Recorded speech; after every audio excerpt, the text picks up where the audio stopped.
존경하고 사랑하는 1350만 경기도민 여러분, 안혜영 의장님과 선배 동료원 여러분, 그리고 이재명 도지사와 이재정 교육감을 비롯한 경기도 공직자 여러분, 언론인과 방청객 여러분, 성남 출신 문화체육관광위원회 소속 최만식 의원입니다. 매주 토요일 저녁 모 방송에서 배우 김영철과 함께 사람 지도로 돌아보는 동네 한바퀴가 방영됩니다. 속도의 시대에 잃어버리고 살았던 동네의 아름다움과 오아시스 같은 사람들 보물찾기에 도시가 품고 있는 가치를 재발견해주는 새로운 도시 탐험기 다큐멘터리입니다. 본 의원은 김영철이라는 배우 대신 이재명 도지사가 경기도 31개 시군에 알려지지 않거나 숨겨진 골목골목을 누비며 경기도를 한 바퀴 돌았으면 하는 바람입니다. 중요한 정책 사업에 대한 시군과의 교류, 소통도 중요하지만 가끔은 지역 주민들과 막걸리나 술잔을 기울이며 밤새 이야기하는 도지사, 이것이 하방이고 소통 아닐까요? 가끔은 도지사께서도 이를 통해 여유를 가질 수 있지 않을까 생각합니다. 유튜브를 통해 방송한다면 더할 나위 없겠습니다. 골목 상권 활성화는 낙후된 원도심을 살리는 도시재생과 밀접한 관련이 있기 때문에 정부의 역할이 중요합니다. 모종린 교수의 골목길 자본론에서는 C-레이디오로 정의하고 있는데 성공한 골목 상권은 공통적으로 문화 인프라, 임대료, 기업가 정신, 접근성, 도시 디자인, 정체성 등 6가지 조건을 충족해야 합니다. 골목 상권의 핵심은 골목의 정체성을 바탕으로 상권을 활성화해주면 이를 통해 유치한 인재와 기업이 지역경제 성장과 골목 정체성을 강화하는 선순환 골목경제 구축에 있으며 시장 문화, 관광, 도시계획 등 도시의 모든 분야가 참여하고 협업하는 것이 이상적입니다. 이를 위한 컨트롤타워 역할은 경기도의 관광산업 정책을 수립하는 경기도 문화체육관광국이 되어야 할 것입니다. 골목상권은 관광, 유통, 문화, 부동산 등 다양한 산업에 포함될 수 있으나 그중 상권 성장을 견인하는 가장 강력한 동력이 관광산업이기 때문입니다.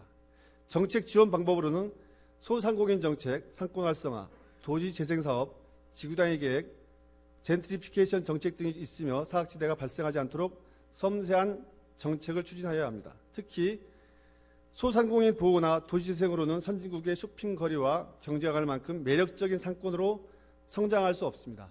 지금의 전통시장 및 상가 지원으로는 글로벌 수준의 골목상권을 육성하기 어렵습니다. 관광도시를 성공적으로 육성하려면 지역 내 골목들이 공통된 정체성을 지향하면서 교통, 문화시설, 숙박, 음식점 등 도시관광 인프라를 갖추도록 제도적 지원이 뒷받침되어야 합니다. 글로벌 수준의 골목 상권을 육성하려면 경기도가 먼저 새로운 발상을 통해 도시재생, 전통시장과 소상공인 지원, 골목경제 지원 등 분산된 골목상권 지원 정책을 관광과 연계해 골목상권을 혁신적 도시형 관광단지로 육성할 것을 지사님께 제안합니다. 타운 매니지먼트는 신개념 도시재생 기법으로 상업시설, 업무시설 집적지, 대형 복합시설을 건설할 때 단순한 건축사업이 아닌 건물주, 상인 등 지역주체가 지역 활성화 활동을 자발적으로 시행하고 지구운영 재원을 마련하도록 기반을 제공한다는 의미로 알려져 있습니다. 타운 매니지먼트를 적용한 일본 녹봉기 일지는 녹봉기 일지를 통해 브랜드화에 연간 방문객 수가 4천만 명 이상을 유치했고 영국 에딘버러시 지구는 관광 명소화 및 소비 증가로 방문객 소비율이 10% 이상 증가하는 등 자산가치, 마케팅 브랜딩, 지역 명소화, 상업 매출 증가 등의 긍정적 효과를 기대할 수 있었습니다. 경기도는 2005년 제1판교 테크노밸리를 조성하고 입주한 기업의 매출 총액이 73.9조 원에 달하고 있지만 그 이면에는 문화, 여가 공간과 정주 인구 미확보로 인한 공노화 현상과 상권 침체, 교통체증과 주차난 등 많은 과제를 남겨주고 있습니다. 현재 경기도에서는 판교 2, 3 테크노밸리를 비롯 일산, 양주, 구리, 남양주, 광명, 시흥 테크노밸리가 이 문제를 개선하고자 여러 가지 방법으로 노력하고 있지만 판교 제2 테크노밸리는 산업단지 활성화를 위한 판교밸리 혁신협의회가 구성조차 되지 못하는 등 어려움이 발생하고 있습니다. 타운 매니지먼트 사업의 핵심은 개발에 참여한 민간기업 혹은 사업 최대 지분자를 주축으로 협의회를 구성해 사업 추진과 관리를 해나가는 데 있습니다. 따라서 판교 1, 2 테크노밸리의 동반 활성화를 위해서는 민간 참여형 협의체 운영이 반드시 필요하며 향후 여건에 따라 협의체를 타운 매니지먼트로 확대 개편하는 것이 필요합니다. 특히 판교 제2 테크노밸리는 타운 매니지먼트를 구성하여 관리 운영 및 새로운 수익 창출로 지역 활성을 도모해야 할 것이며 개발 이후에도 지속적으로 관리 운영을 할 수 있는 시스템으로 전환해 도시공간의 수유자인 시민이 자발적이고 주도적으로 운영 관리에 참여할 수 있도록 유도해야 합니다. 기본 방향으로는 사업지구 전반을 공간 디자인화하여 젊은 인재를 유입하고 타운 매니지먼트 관리구역을 선정하여 다양한 서비스 및 이벤트 개최를 통한 영리사업 등을 추진해야 합니다. 더불어 산업단지와 연계하고 스마트 기반 시설의 안정적 유지관리를 위한 공공과 민간이 역할을 분담하고 협업을 할 수 있는 운영센터를 건립해야 할 것입니다. 필요하다면 LH 등 전문기관이 타운 매니지먼트의 일원으로 참여하여 초기 활성화 역할과 지속적인 관리를 통한 지역 및 혁신 성장을 유도해야 할 것입니다. 타운 매니지먼트 도입은 공공의 재정 지원을 최소화하면서도 지역경제 활성화와 동시에 지역의 가치를 향상시키고 이러한 경제적 성과가 다시 지역에 재투자되는 선순환 구조가 형성될 것입니다. 따라서 현재 추진 중인 테크노밸리 조성사업에 타운 매니지먼트를 도입하여 대한민국의 대표적인 도시형 혁신 클러스터로 발전할 수 있도록 강력히 요청하는 바입니다. 신중년이란 퇴직 후 20여 년간 재취업 일자리에서 활동 가능한 50, 60세대를 뜻하는 정책용어로 고령자 또는 노인이라는 용어보다 활력 있고 자립적인 긍정적 의미가 담겨져 있습니다. 서울시는 신중년 일자리 정책을 가장 활발히 추진 중인 곳으로 신중년 세대를 50+ 세대라 칭하고 2016년 4월 서울시 50+ 재단을 설립했으며 소셜벤처, 사회적 기업 등 사회적 경제기업과 퇴직 후 경력을 이어가고자 하는 50+ 세대를 연결하는 사업을 보다 확대할 계획이 있습니다. 또한 부산시는 50+ 세대에게 재취업과 창업, 사회공헌활동 등 참여를 지원하는 50+ 생애 재설계 대학을 확대 운영하는 등 신중년 세대들의 경력을 경제활동과 연계할 수 있도록 지원하고 있습니다. 경기도에서도 신중년 세대가 지닌 다양한 경력을 활용해 저소득층 대상 재무상담, 생활법률상담, 공연활동, 사회적 경제 기업 지원 등을 제공하고 있고 2018년 주요 실적으로 중장년 취업 지원으로 4050 재취업에 1143명, 5060 전문퇴직자 사회공헌형 일자리로 87명이라는 성과를 낸 바 있습니다. 또한 2019년도 고용노동부의 신중년 경력활용 지역서비스 일자리 사업에 선정되어 도와 도내 16개 시군이 추진하는 53개 사업에 22억 8천만 원을 확보했습니다. 많이 부족합니다. 신중년 세대가 의미 있고 보람된 인생 2막의 삶을 성공적으로 시작할 수 있도록 여건을 조성하고 경험과 전문성을 바탕으로 사회 곳곳의 어려움을 해결하며 사회적 자본으로 활약할 수 있는 기회를 마련해 주어야 할 것입니다. 신중년과 손잡고 다문화 가정 멘토링, 아동학대 예방, 지역 독거노인 대상 복지 서비스, 지역 아동센터 아동학습 지도, 지역 관광지 안내 같은 사회 서비스 등 신중년 일자리 발굴에 많은 관심을 갖고 31개 시군과 함께 사업 발굴에 보다 더 노력을 기울여 주시기 바랍니다. 2009년 편찬산업의 사업의 종료를 끝으로 경기도사 편찬사업은 문화진흥위원회가 대행하도록 하였지만 경기도에 지나간 역사와 미래의 변화를 예측하는 도사 편찬과 관련된 활동이 전무합니다. 현재 경기도에는 24개 시군에서 각각 시사 편찬과 지역사를 개별적으로 연구하고 있지만 경기도라는 관점에서 정체성을 찾아내는 길이 경기도를 존재하게 하는 것임을 감안해 볼 때 경기도사 편찬 사업이 재진행되어야 한다고 생각합니다. 이를 위해 상설화된 도사편찬 회의체 구축이 필요하면 도사편찬 사료관과 역사 자료를 갖춘 아카이브를 구축하고 도민 누구나 경기도의 역사를 알 권리가 있으므로 자료가 모이는 곳은 철저히 오픈되고 공유되어야 합니다. 그리고 시대별 도시경관을 기록하는 도시경관 기록화 사업도 병행되어야 하고 도사편찬과 관련한 조직의 구축, 지방문화원의 각종 지역 자료를 종합해 시군 간 연계성을 검토하여 경기도사를 재편찬하길 바랍니다.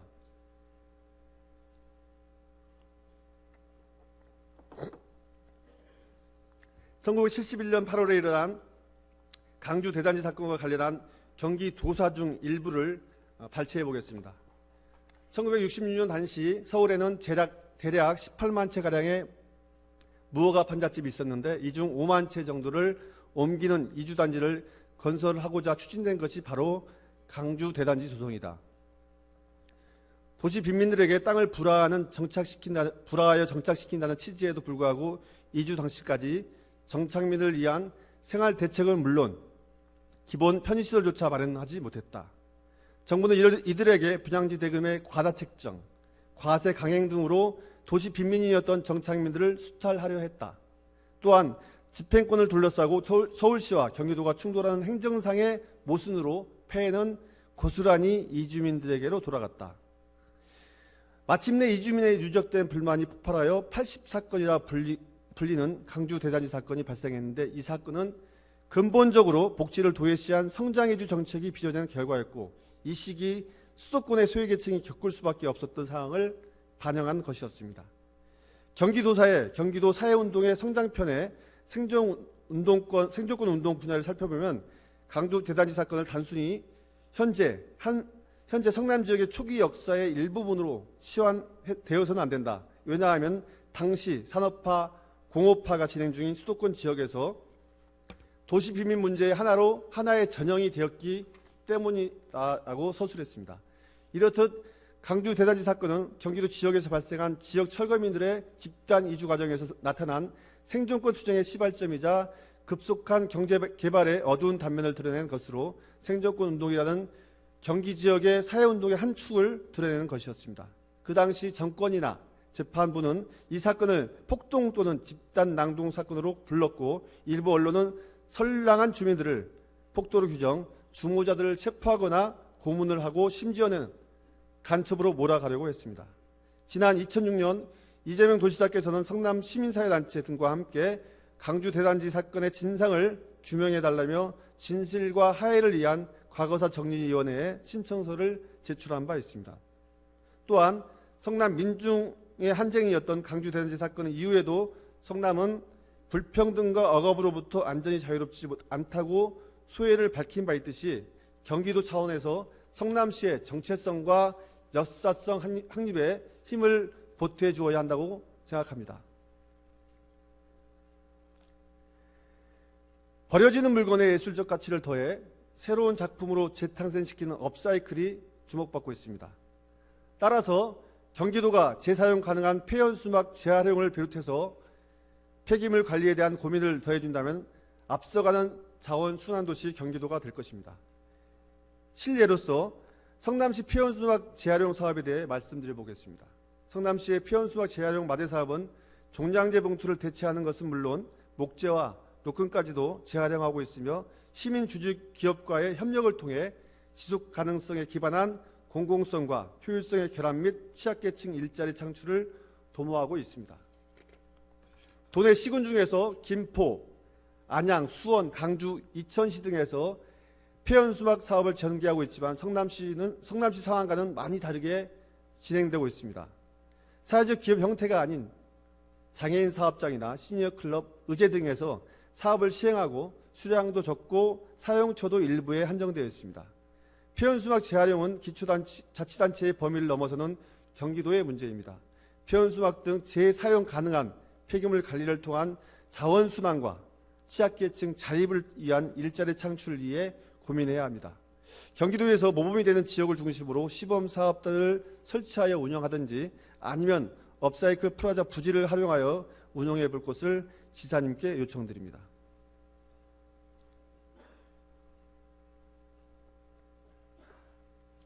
지금부터는 이재정 교육감님께 질문드리겠습니다. 유현준 교수의 어디서 살 것인가라는 책에서는 요즘 아이들은 대부분 아파트에서 태어나며 마당 대신 거실에서, 골목길 대신 복도에서 시간을 보낸다고 합니다. 학교에서는 교실에서만 지내고 방과 후에는 상가에 있는 학원에 보내집니다. 이동할 때도 차량으로 이동합니다. 지식은 책에서 배우고 지혜는 자연에서 배운다라는 말이 있습니다. 그런데 우리 아이들은 자연을 만날 기회가 없습니다. 지혜를 배울 수 없는 것입니다. 최근 학생 수가 줄면서 생긴 빈 교실들을 다른 용도로 쓸 것이 아니라 교실을 부수어 테라스라도 만들어 아이들이 10분 쉬는 시간에 잠깐씩 자연을 접할 수 있게 해주어야 합니다. 그게 안 된다면 옥상이라도 개방하여 옥상이 위험하면 1층 교무실을 꼭대기층으로 보내고 1층은 아이들의 공간으로 만들어야 한다고 보는데 교육감의 생각은 어떠신지요? 최근 용역을 한다고 발표했지만 선진형 학교 시설 구축을 위한 다양한 방안을 모색해 기존 학교의 틀에서 벗어나 미래 학교 건축에 대한 요구와 변화된 학습 형태를 수용하여 학교 건축에 대한 계획을 수립해 주실 것을 교육감님께 요청드리는 바입니다. 한옥마을인 서울 북촌에 자리한 제동초등학교에는 지역 주민과 학생들이 공유하는 한옥교실이 있듯이 경기도에도 시범적으로 세계유산센터 남한산성 내에 있는 남한산초등학교를 남한산성과 어우러지는 학교로 변화해 보는 것이 좋겠다 싶은데 교육감님 생각은 어떠신지요? 마침 경기도가 남한산성 내 장경사 등 사찰과 남한산 초등학교를 등을 활용한 1박 2일 체험 프로그램을 마련하고 인근 토지를 매입해 체류형 숙박시설을 조성하는 방안을 추진한다고 발표한 바 있습니다. 경기도와 교육청 간 논의를 통해 100년의 역사를 가진 남한산 초등학교에 대한 마스터 플랜을 수립해 주실 것을 교육감님께 요청하는 바입니다. 1983년 7월 5일에 개관하여 현재까지 36년간 운영 중인 경기 성남 교육도서관은 시설 노후 및 안전사고 위험으로 이용자들의 불편이 발생하고 있는 상황입니다. 최근 들어 주변에는 신흥이동 주택 재개발 정비사업, 제1공단 부지 공원화, 도서관이 위치한 희망대공원 랜드마크 사업 등 전반적인 변화가 예정되어 있는데 도서관만 지금 상태로 유지한다면 성남시 유일의 교육도서관으로서의 제 기능을 강화할 수 있겠습니까? 경기 성남교육도서관은 현재는 절망대 도서관으로 칭하여지기도 하지만 분명 성남 시민과 학생들에게 공헌한 바가 있습니다. 현재의 자리에서 개축을 추진해야 할 것입니다. 따라서 경기 성남교육도서관을 주변 상황에 맞춰 개축을 추진하는 데 있어 이재정 교육감의 통큰 결단이 있어야 한다고 생각합니다. 대안을 제시하자면 지난해 경기 양주시의 안전체험관이 양주시가 토지를 무상으로 제공하고 경기도 교육청이 자치 예산과 교육부 특별교부금으로 건립하기로 한 사례가 있습니다. 성남시 소유의 도서관 부지를 무상으로 제공받는다면 교육감께서는 양주시의 안전체험관 건립 사례처럼 경기 성남교육도서관을 새롭게 개축할 의지가 있는지 묻고 싶습니다. 재정상의 이유로 지자체의 부담을 떠넘긴다면 자칫 교육도서관이 존폐의 위기에 처할 수 있습니다. 지자체와 긴밀한 협의를 통해 대책을 수립해 주십시오. 대한체육회가 주관하는 2019 학교 체육시설 개방 지원 사업에서 경기도는 부천의 덕산중을 비롯한 4개교, 시흥시의 군소초 등 3개교, 안산시의 3.1초, 안성시는 죽산초 등 3개교, 이에 수원시 1개교, 화성시는 2개교 등 총 14개 학교가 선정되었습니다. 그러나 각급 학교 시설의 개방 여부를 둘러싼 갈등이 늘고 있습니다. 언론 보도에 따르면 학교와 학부모들은 학생들의 안전과 학교 기물 파손, 쓰레기 투기, 성범죄 등 부작용이 적잖다며 학교 시설 개방에 미온적인 반면 지자체와 생활체육 동호인들은 주민건강과 여가를 위해 최대한 문호를 넓혀야 한다는 입장입니다. 본회의 볼 때 이 문제의 원인은 지자체는 체육시설 확충의 의무가 있는데도 학교에 지원금을 줬으니 학교가 알아서 할 문제라고 하고 학교를 관리하는 교육청은 철저한 관리감독을 위한 대책이 없다는 데 있다고 보여집니다. 이런 다툼의 해결 방안은 철저한 관리감독 시스템을 확립하는 것입니다. 일선 학교에서 우려하는 시설물의 피해, 행정업 부담을 해결할 수 있는 시스템을 만든다면 도민들에게 보다 저렴하게 학교 시설을 이용할 수 있는 기회를, 학교는 시설대관으로 예산을 확보할 부가가치를 생산할 수 있는 솔루션이 될 것입니다. 따라서 공유경제를 기반으로 한 학교 유휴공간의 연결을 지원하는 스쿨쉐어링 제도를 도입하는 것이 바람직하다고 봅니다. 스쿨쉐어링은 학부모들이 걱정하는 외부인 출입에 따른 학생들의 안전 문제를 해결할 수 있을 것입니다. 스쿨쉐어링 제도는 학교 개방 때문에 학생들이 입는 피해로 주객전도가 되는 현상을 막는 것을 원칙으로 운영하고 있습니다. 학생의 안전과 학교의 행정적 부담을 해결하고 대관 브로커를 막아 정당한 가격으로 지역 주민들에게 체육 공간을 제공해 모두가 만족할 수 있는 생활체육 문화를 만들어 나가는데 스쿨 쉐어링한 제도를 검토해 경기도에서도 접목해 봤으면 하는 바람입니다.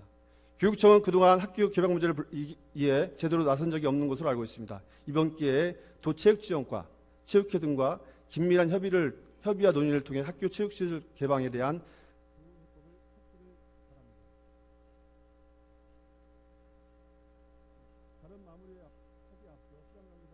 말씀드리지 못한 사안은 도지사님과 교육감님께 서면으로 제출해 드렸습니다. 서면으로 제출된 질문서에 대한 진정성 있는 답변을 기다리고 있겠습니다. 훌륭한 리더는 지식보다는 지혜가 필요하고 긴 안목을 가지고 꾸준히 시행착오를 축적해 개선해가는 마인드가 있어야 한다고 생각합니다. 한 가지 틀에 얽매이기보다는 현장의 다양한 이해관계들과 함께 고민하여 적극적인 소통을 통해 슬기롭게 해결해 나가는 마음가짐이 필요하다고 생각합니다. 이 점을 염두하셔 경기도와 교육청을 이끌어 가시기를 요청드리며 도정 질문을 마치도록 하겠습니다. 끝까지 경청해 주셔서 감사합니다.